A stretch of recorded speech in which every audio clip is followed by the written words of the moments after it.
In this quick tutorial, I will show you how you can change the battery in your Subaru Forester key fob. This device takes one CR2032 battery to run, and all we will need to open it up and change the battery is a regular flathead screwdriver. First step here is to pick up the device, flip it over, and you want to push down this little silver button to remove your internal key. My key is missing, but you will just hold this down, pull the key out, and now set that to the side. Now looking in here, we have the keyhole where the key just came from. And then there's this kind of little L shape. We're going to insert the flathead screwdriver in the little bottom part of that L that's kind of parallel to this keyhole. So right there. And now holding the device firmly, but not squeezing too much, we're just going to twist. And you heard that kind of popping sound. That was the back part of this device coming off. So now just pull it apart with your fingers. You can set this to the side, and I'm going to kind of gently dump this component out.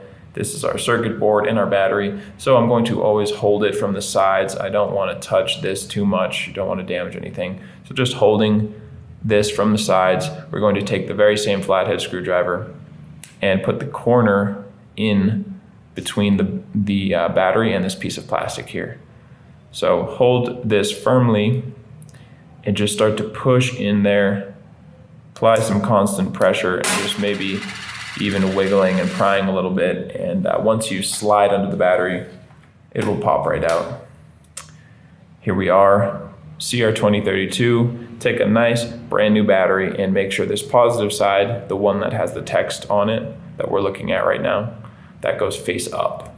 So slide that into place and click it just like you saw. You want to slide down towards the bottom and click the top in.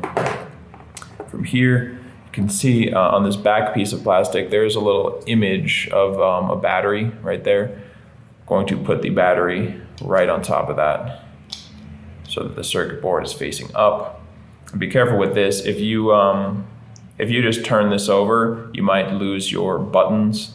This little piece of rubber that holds the buttons down will fall out. So when we put this all back together, we're just kind of going to bring them together like that so nothing falls out.